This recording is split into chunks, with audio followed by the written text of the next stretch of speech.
নমস্কার। যুক্তি তর্ক সঙ্গে অর্কই আপনাদের স্বাগত। আপনাদের সঙ্গে আমি অর্কপ্রভ সরকার। উত্তরপ্রদেশে বিজেপি কেন প্রত্যাশা মতো ফল করতে পারেনি? বাংলাতে বিজেপির ভবিষ্যৎ কি? বিজেপির সঙ্গে বিজেপির লড়াই কি হয়েছে অনেক জায়গায়? নতুন মন্ত্রিসভার গঠন কিসের ইঙ্গিত দিচ্ছে? কেন বাংলার বুদ্ধিজীবী সমাজ এখনো বিজেপিকে সেভাবে গ্রহণ করতে পারেনি? এইসব বিষয় নিয়ে খোলামেলা কথা বলেছিলাম একজন নতুন অতিথির সঙ্গে আমার চ্যানেলে প্রথমবার তিনি। তাকে চেনেন আপনারা, বিশিষ্ট সাংবাদিক এবং একই সঙ্গে দুবার বিজেপির টিকিটে রাজ্যসভায় নির্বাচিত হয়েছিলেন স্বপন দাশগুপ্ত। শুনে নিন তার সঙ্গে আমার টেলিফোনে কথোপকথন। আচ্ছা, হ্যাঁ, আপনি টেলিগ্রাফ পত্রিকায় একটা লেখা লিখেছেন কয়েকদিন আগে। তাতে আপনি বলেছেন যে অনেক জায়গায় বিজেপি ভার্সাস বিজেপি হয়েছে, বিশেষ করে উত্তরপ্রদেশের মতো রাজ্যে। তো এর অভিঘাত আগামী দিনে কতটা পড়তে পারে বলে আপনার মনে হয়? দেখুন, এটা বাস্তব যেটা হয়েছে। এখন তো এটা লুকিয়ে করলে হবে। বিজেপি ভার্সেস বিজেপি এমন হয়েছে, বলা যায় না যে একজন আরেকজনের বিরুদ্ধে করেছে, অনেকে বসে গেছে, একটা নন কোঅপারেশন হয়েছে অনেক জায়গায়। সেটা কেন, এটা শুধু উত্তরপ্রদেশে হয়েছে তা বলবো না, আমাদের ঘরের মাঠেও হয়েছে, ডট স্টেপেও হয়েছে। হ্যাঁ, তো এটা এখন নির্ভর করে যে এখন একটা পুরোপুরি একটা বিশ্লেষণ, একটা সমীক্ষা করা দরকার। দেখুন, এই বড় রাজনৈতিক দলে ওই ধরনের ওপেন সমীক্ষা হয় না কোনোদিন, কিন্তু অনেক রকম অন্য উপায় আছে যাতে একটা সমীক্ষা করে তার যে মূল লেসন গুলো আমাদের নিজেদের হজম করতে হবে। এইটাই হচ্ছে, আর এছাড়া আর কোনো উপায় নেই। এখানে ত্রুটি আছে সেগুলোকে চেঞ্জ করতে হবে। আর এখন একটা পার্টি বড় হয়ে গেছে, এমন তো না যে 100% সবকিছু শুধরাতে পারবো, কিন্তু মোটামুটি। দেখুন, উত্তরপ্রদেশে শুধু যে বিজেপি ভার্সেস বিজেপির হয়েছে তা না, আরেকটা বড় একটা ফেলিয়ার হয়েছে, একটা সোশ্যাল ফেলিয়ার। আচ্ছা, যে একটা অংশ নন জাতীয় দলিত যে আমাদের পক্ষে ভোট দেবে না, সমাজবাদী কংগ্রেসের পক্ষে ভোট দেবে, এটা কেউই অনুমান করেনি। এটা বড় ফেলিয়ার। এইটাই কিন্তু আলটিমেটলি এটার কিন্তু একটা এই যে সংবিধান নিয়ে যে বদল করে দেবার যে প্রচার চালানো হয়েছিল, সেটা একটা বড়। আপনি কি রেকর্ড করছেন? হ্যাঁ হ্যাঁ হ্যাঁ, একদম একদম।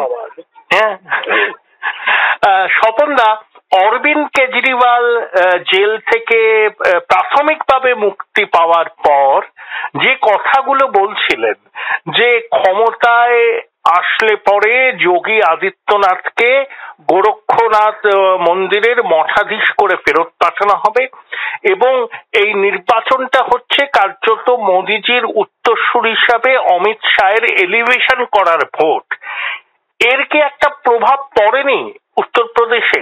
আমি কতগুলো ভিডিও দেখছিলাম, যোগী আদিত্যনাথের অনুগামীরা তারা প্রকাশ্যে বলছেন যে গুজরাটি ব্যবসায়ীদের হেজিমনি, বেনারসে তারা নিজেরা কিছু করতে পারছেন না, উপর থেকে প্রার্থী চাপিয়ে দেওয়া হয়েছে, নিজেদের প্রার্থীকে তাদের কথা শোনাই হয়নি, জেলা স্তর থেকে যে রেকমেন্ডেশন গেছে, এর সম্মিলিত অভিঘাত কি পড়েছে?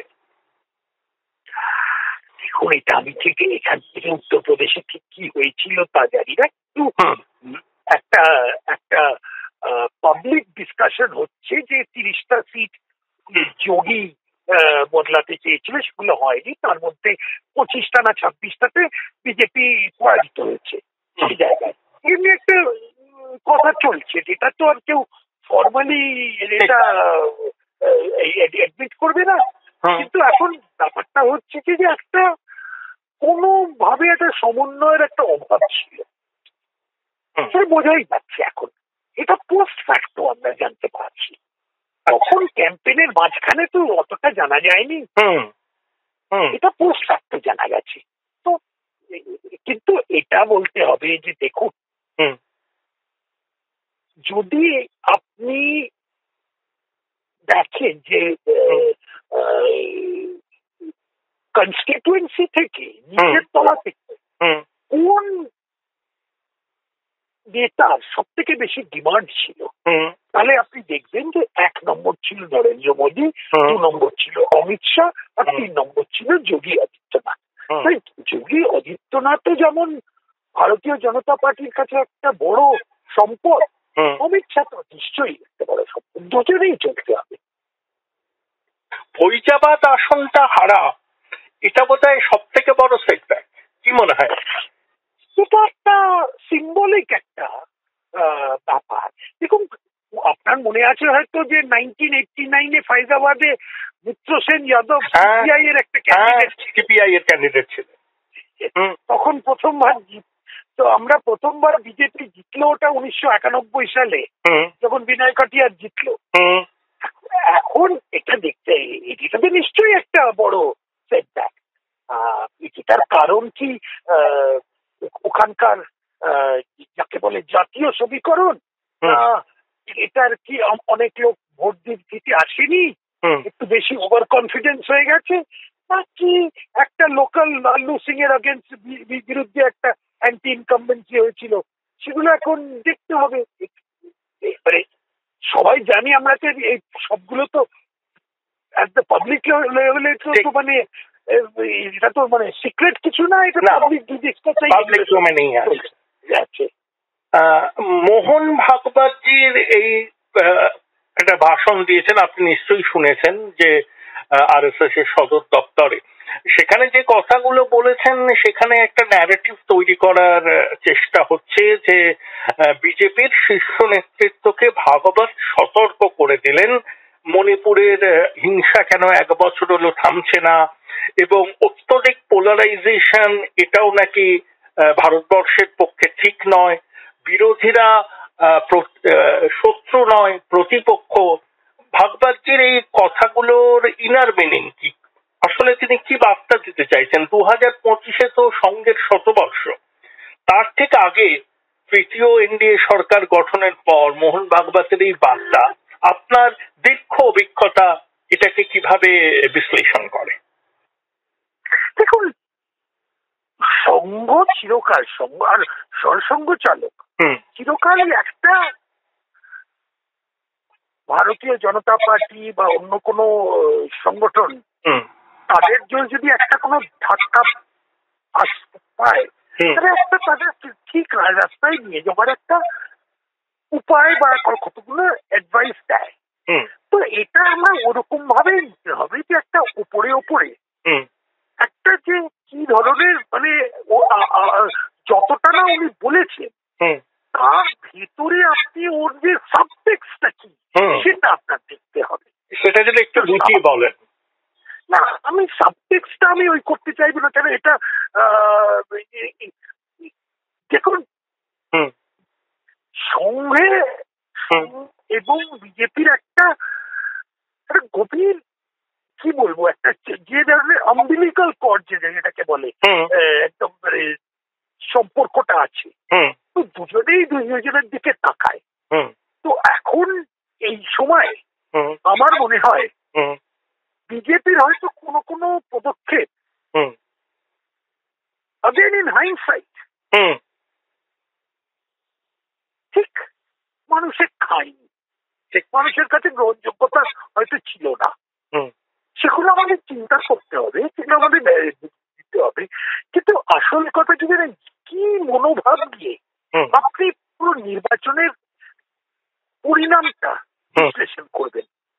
আপনি ছোট মন দিয়ে যদি করেন, আর রাজনীতিটাও ছোট মনের রাজনীতি করলে অনেক রকমের গন্ডগোল আছে। এইটাই অটল বিহারী বাজপেয়ী একবার আমাদের চিরকাল শিখিয়েছিল যে বড়া মনসে কাম করনা। অনেক রকম একটা বড় রাজনৈতিক দলে অনেক রকম লোক থাকতে হয়।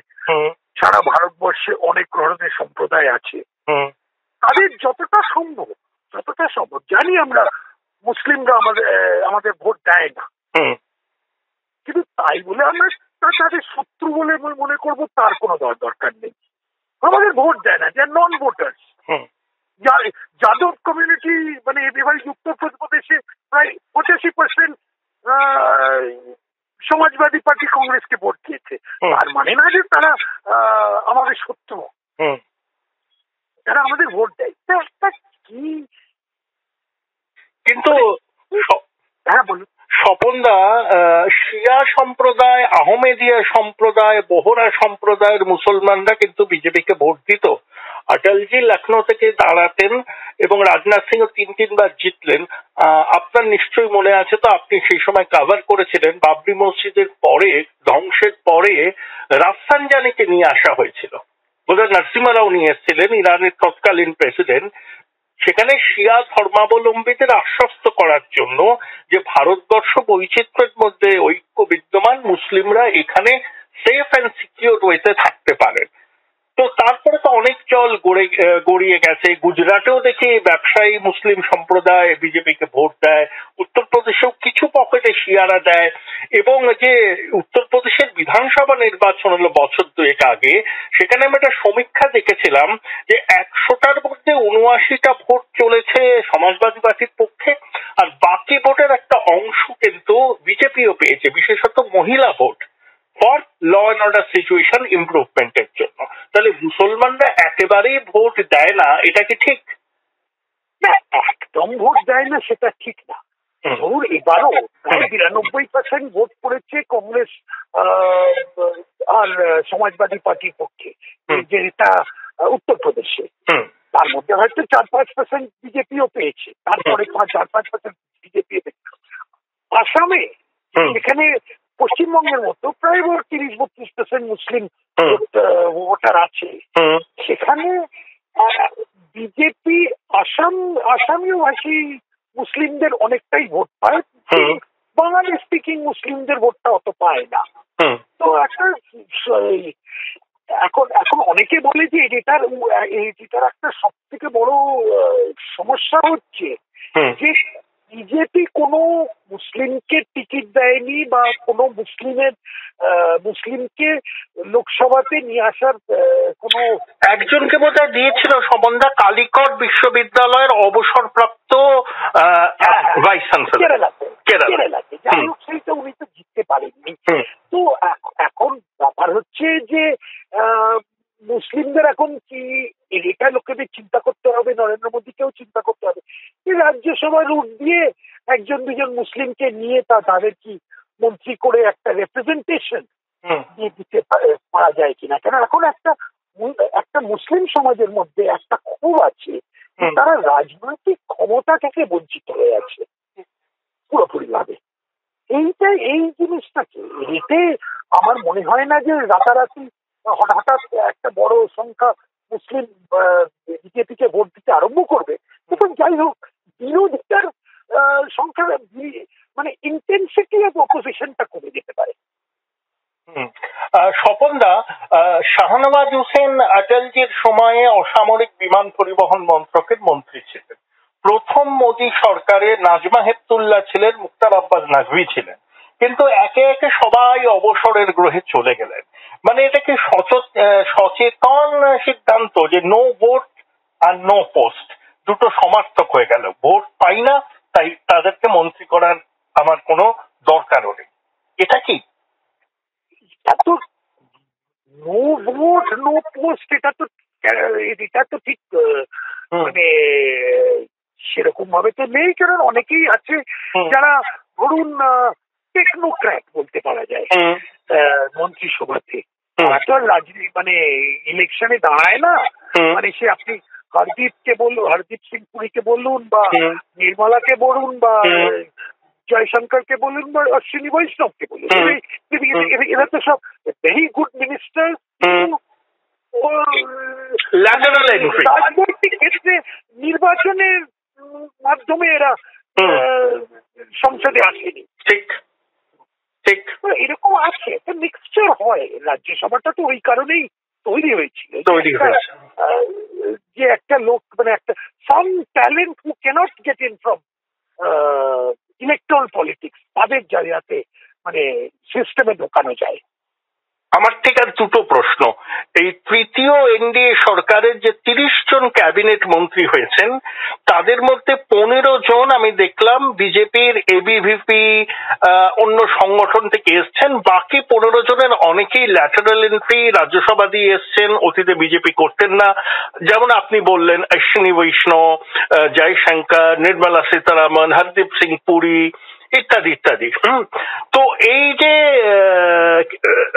30 জনের ক্যাবিনেট এখনো পর্যন্ত আপনার টেক অ্যাওয়েটা কি? অনেক জায়গায় লেখালেখি হচ্ছিল প্রচন্ড চাপের মধ্যে মোদিজি কি পোর্টফোলিও গুলো ছেড়ে দেবেন, কিন্তু সেসব দিয়ে দেখলাম যে অসামরিক বিমান পরিবহন মন্ত্রকটা পেয়েছে টিডিপি আর পঞ্চায়েতি রাজ পেয়েছে লালন সিং, বাকি সব কি পোর্টফোলিও স্মল ইন্ডাস্ট্রি পেয়েছে জিতেন রাম মাঝি, বাকি সব পোর্টফোলিও অ্যাজ ইট ইজ আছে, মোটামুটি একটা কন্টিনিউইটি মেনটেন করছে। তাহলে কোথায় মোটামুটি কন্টিনিউইটি? খুব একটা যে চাপ আমার তো মনে হচ্ছে না, এখনো তো কোনো আমরা বুঝতে পারছি না যে চাপ আছে।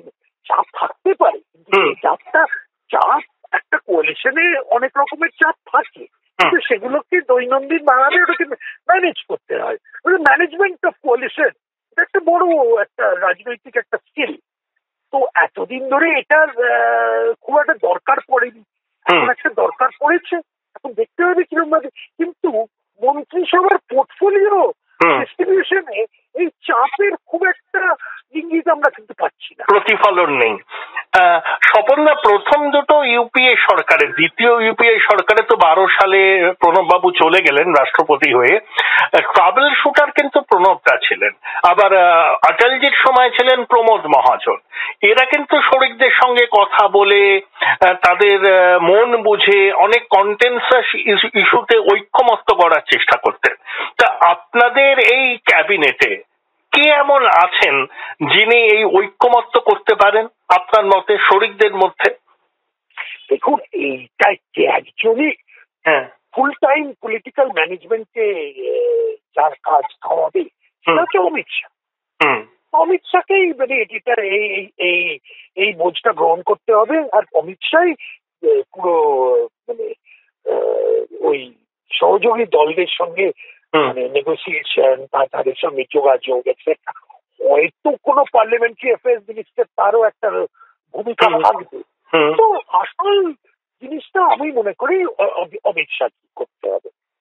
আর আপনি একটা টুইট করেছেন দুদিন আগে, তাতে আপনি বলেছেন যে পশ্চিমবঙ্গে বিজেপি যে ফলাফলই করেছে তার জন্য নরেন্দ্র মোদীর প্রচার এবং শুভেন্দু অধিকারীর নিরলস পরিশ্রম। স্বপনদা, আমরা যারা সাংবাদিকতা করি, আপনি তো আমাদেরই পেশার অগ্রজ, এবং জানি আমরা যে প্রয়াত অরুণ জেটলি আপনার খুব বন্ধু ছিলেন, সেই সূত্রেই আপনার সঙ্গে অমিত শাহ বলুন, নরেন্দ্র মোদীর ব্যক্তিগত সম্পর্ক। আপনার এই টুইটটা বিজেপির শীর্ষ নেতৃত্বের মনোভাবের প্রতিফলন বলে আমার অন্তত ব্যক্তিগতভাবে মনে হয়। অর্থাৎ যারা হেরে গিয়ে এখন নানা রকম কথা বলছেন, দোষারোপ করছেন, মাছ ধরতে ধরতে টিভি ক্যামেরার সামনে বক্তব্য রাখছেন, তাদের উদ্দেশ্যে কি এই বার্তাটা আপনি দিয়েছেন? এবং এটা বিজেপির কেন্দ্রীয় নেতৃত্বের মনোভাবের প্রকাশ আপনার টুইটের মাধ্যমে হচ্ছে, এটা কি ঠিক? দেখুন, আমি কেন্দ্রীয় নেতৃত্ব কি বলছে সেটা আমার টুইটের মাধ্যম দিয়ে তারা কেন বলতে যাবে, তারা ডাইরেক্টলি বলতে পারে না, সেটা আমি ওই করি না। আমি আমার নিজে ব্যক্তিগত একটা মতামত দিয়েছি, এই মতামতটা হয়তো অনেক কিছুকে প্রভাবিত হয়েছে, কিন্তু আমি যেটা বলতে চাই, দেখুন একটা ধাক্কা খেয়েছি আমরা পশ্চিমবঙ্গ ভারতীয় জনতা পার্টি, 12টা সিট পেয়েছি আর 6টা সিট আমরা হেরে গেছি। আর এর মধ্যে বিভিন্ন কারণ আছে, কিন্তু আমি সব থেকে বেশি মনে করি যে আমাদের সাংগঠনিক যে কমজোরতা, মানে কি সাংগঠনিক যে এত মানে যেখানে আমরা এজেন্ট দিতে পারি না, বলে করতে পারি না, যে ছোটখাটো এইসবগুলো, সেগুলো একটা বড় একটা তার একটা বড় ভূমিকা আছে। এটার মধ্যে আমরা হাওয়া তুলে যতটা পেরেছি করেছি, পুরোটা করতে পারি, তাও খারাপ হয়নি। যা শোনা যাচ্ছে যে মিউনিসিপ্যাল এরিয়াগুলোতে আমরা খুবই ভালো করেছি। 69টাই আপনার এগিয়ে আছেন আউট অফ 121। হ্যাঁ, আচ্ছা, আমি বলতে পারি আমি যেখানে থাকি দক্ষিণ কলকাতায়, ওখানে ভোটার স্লিপও আসেনি, প্রচারেও কেউ আসেনি, কেউ আসেনি। একই অভিজ্ঞতা আমার, উত্তর কলকাতা, আমিও পাইনি কিছু। ওই বুথে আমরা লিড করেছি। পপুলার সেন্টিমেন্ট, পপুলার ভোটটা বিজেপি পেয়েছে, পপুলার ভোট বিজেপি পেয়েছে। এখন ওটাকে যদি আমরা ধরে রাখতে পারি, কারুকে উপর দোষ দিচ্ছি না, লোকের ক্ষোভ দেখুন, এটা স্বাভাবিক, ইটস অনলি হিউম্যান। পরাজয়ের পরে একটা মানে রাগ কর, দেখুন কৃষ্ণনগরে রানীমা অনেক বলেছে, সিরিয়াস একটা অনেকগুলো অভিযোগ আছে ওর মধ্যে। উনি মানে পলিটিক্যাল পার্সন না, কিন্তু তাহলেও উনি কতগুলো সিরিয়াস কথাও বলেছে, সেগুলো নিয়েও চিন্তা করতে হবে। সে অনেকগুলো মানে বিশ্লেষণ ঠিক মতো ভাবে ঠিক স্পিরিটে করতে হবে, জানুন। মানে যদি একটা স্পিরিট অফ ফ্রেটার্নিটি নিয়ে করা যায় বিশ্লেষণ, তাহলে একটা জিনিস। কিন্তু যদি আপনারা কেউ যদি মনে করে আমাদের নিজেদের ঘরের ভেতরেই শত্রু আছে, তাহলে একটা অন্য প্রবলেম হয়। তাহলে যে ঠিক পরিবেশে বিশ্লেষণ করা উচিত, সেই পরিবেশটা থাকে না। আমার মেইন কর্তব্য হচ্ছে, তাই জন্যই বলছি, দেখুন মোদিজি অনেক কেটেছে, ঠিক শুভেন্দু অনেক শুভেন্দুর যে মিটিং গুলো করেছে, প্রচন্ড মানে পেয়েছে, প্রচন্ড রেসপন্স পেয়েছে। তো সেগুলো তো আমরা কি একদম মানে হঠাৎ বলে দেবো যে ও he is the villain of the piece? Right, হতে পারবে। That can be the thing. Kerala থেকে বিজেপি একজন সাংসদ পেল, সুরেশ গোপী, কিন্তু দুজন মন্ত্রী, মিনিস্টার অফ স্টেট, একজন জর্জ কুরিয়েন। আর আমরা 12 জন সাংসদ বিজেপি পশ্চিমবঙ্গ থেকে পেল, 2 জন প্রতিমন্ত্রী। এটা একটু বিসদৃশ্য লাগছে না? বাংলার মানুষের কাছে জবাবদিহি করতে হবে না বিজেপি নেতৃত্বকে? যদি বলে তৃণমূল বিজেপি সত্যিই বাংলা বিরোধী, 12 জন সাংসদ থাকা সত্ত্বেও একবারের জন্য কোনো ক্যাবিনেট র্যাঙ্ক পেল না বাংলা, আপনি কি মনে করেন না এটা দুর্ভাগ্যজনক? হ্যাঁ, এটা একটা এই জিনিসটা বাংলায় যে একটা এটা নিয়ে একটা চাঞ্চল্য, মানে একটা ডিসস্যাটিসফ্যাকশন একটা হয়েছে, সেটা তো বোঝা। তো এটা কেন্দ্রীয় নেতৃত্বকে, আমাদের রাজ্য নেতৃত্বকে বলে দেওয়া উচিত, একটু মানে এটাকে একটু কনসিডার করা উচিত। তো আমি মনে করি যে হ্যাঁ, আরেকটু রেপ্রেজেন্টেশনটা হওয়া উচিত ছিল। তৃণমূলের পক্ষে গেম চেঞ্জার কি মনে হয় আপনার? স্বপনদার লক্ষ্মীর ভান্ডার আর মাইনরিটি কনসলিডেশন? দেখুন, মাইনরিটি কনসলিডেশনটাই হচ্ছে ওদের সব থেকে বড়, কিন্তু তার উপরে লক্ষ্মীর ভান্ডারটা যতটাই পড়েছে ওটা ইনক্রিমেন্টাল। মাইনরিটি ওই ধরনের কনসলিডেশন যেখানে হচ্ছে, আর যেটা আছে ওদের সব ওই লোকাল পুরসভাগুলোতে পুরো কন্ট্রোলটা তো আছে, পুরসভা, পঞ্চায়েত, এইসব লোকাল গভর্নমেন্টের উপরে পুরোপুরি দখলটা আছে। সেটাতে ওরা সংগঠনটা করেছে, সেই সংগঠনটা আমাদের নেই। সেটা একটা ওদের কাছে বড় কাজে লাগে ভোটের সময়। কিন্তু মাইনরিটিরা এবার কিন্তু স্বপনদা তাদের ভোটিং প্যাটার্নে কিন্তু একটা পরিষ্কার পার্থক্য আছে। উত্তরবঙ্গে তারা বাম কংগ্রেসকে বেছেছে, দক্ষিণবঙ্গে তৃণমূলকে বেছেছে। পুরোটা না, কিন্তু দক্ষিণবঙ্গে দেখুন, উত্তরবঙ্গে বিজেপির একটা আলাদা সংগঠন আছে, বিজেপির একটা আলাদা শক্তিশালী আছে, মানে খুবই আমাদের রেজাল্ট খুব ভালোই হয়েছে। কুচবিহারটা আমরা হেরে গেছি, কিন্তু অন্যদিকে সবকটাই জিতেছি। কিন্তু এই যে পুরনো প্রেসিডেন্সি ডিভিশন বলে যে এটাকে বলছি, এবং সেই প্রেসিডেন্সি ডিভিশনে আমাদের মানে এখনো আমরা কোনো মানে ভেবেছিলাম নর্থ ক্যালকাটাটা এবার একটু করবো, তাছাড়া খারাপ রেজাল্ট হয়নি, কিন্তু তাহলেও এখনো অনেক কদমে এগোতে হবে এখনো। তো এই উইকনেসটা আমাদের আছে, আর এটাতে minority vote is one part, but not the entire story. এর এন্টায়ার স্টোরি করতে মানে বোঝাতে গেলে হয়তো আর একটা আপনার প্রোগ্রাম লাগবে। অনেকক্ষণ সময় নিলাম। আর একটা প্রশ্ন, অ্যাজ এ সাংবাদিক, আবার একজন বিজেপির তাত্ত্বিক নেতা, সব মিলিয়ে করছি, আপনার প্রেসক্রিপশনটা কি পশ্চিমবঙ্গের বিজেপির জন্য? দেখুন, পশ্চিমবঙ্গের বিজেপির জন্য দেখুন ছোট ছোট স্মল স্টেপসই করতে হবে। আমাদের সংগঠনটাকে একটু মজবুত করতে হবে। আর সব থেকে বড় যেটা হচ্ছে যে তৃণমূল যে খালি যে বলে যায় যে বাঙালিত্বের সঙ্গে বিজেপির কোনো সম্পর্ক নেই, বিজেপি হচ্ছে একটা বহিরাগত দল, এই যে প্রপাগান্ডাটা, এইটাকে কিন্তু ফ্রন্টালি ট্যাকল করতে হবে। আমাদের নিজেদের আরেকটু বেশি মানে লোকাল সেলফ সাফিসিয়েন্সি দেখাতে হবে। বাংলার সুকল্ড ইন্টেলেকচুয়ালরা কেন এখনো বিজেপির প্রতি তাদের এত বিতৃষ্ণা? আপনার মতো মানুষ আছেন, কিন্তু আপনার কর্মজীবন তো দিল্লিতেই কেটেছে ম্যাক্সিমাম, ছাত্র জীবনের পরেই তো চলে গেছেন আপনি। তো কেন বেঙ্গলি ইন্টেলিজেন্সিয়া কেন এত বিমুখ বিজেপির প্রতি? কেন এটা শুধু বিজেপি কেন, এটা আপনি যদি দেখেন সারা বিশ্বে যে কোনো কনসারভেটিভ রাইট উইং পার্টি তাদেরই বলা হতো যে দে আর স্টুপিড পার্টি।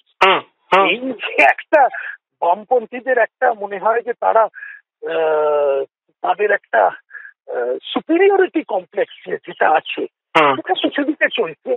আর এখন কোনো একটা ঐতিহাসিক কারণের জন্য বিজেপিকে বলা হতো, মানে শ্যামাপ্রসাদ বাবু মারা যাওয়ার পর থেকে বিজেপি বিকেম বড় বাজার পার্টি। ইট ওয়াজ পারসিভড, এটাকে একটা লোকের যে চোখে, সেটা আমরা অনেকটা ভেঙে দিয়েছি। এখন আমরা মানে ভালোভাবেই পুরোপুরি বাঙালি পার্টি হয়ে গেছি। কিন্তু এখনো ইন্টেলেকচুয়াল ফিল দ্যাট তারা তাদের জাত যাবে যদি তারা বিজেপির সঙ্গে কোনোভাবে অ্যাসোসিয়েটেড হয়। তো এটাকে কি বলবো, মানে বার্লিন ওয়াল কোলাপস করে গেছে, কিন্তু এখনো এখানে একটা মানসিক ভাবে বামপন্থী রাজনীতি চলছে। সেটার থেকে মুক্তি আসু দেখা যাচ্ছে না, এটাই দুর্ভাগ্য। অনেক ধন্যবাদ স্বপনদা, অনেক ধন্যবাদ। Thank you very much. Join Indian Institute of Hotel Management now. Right choice, right decision.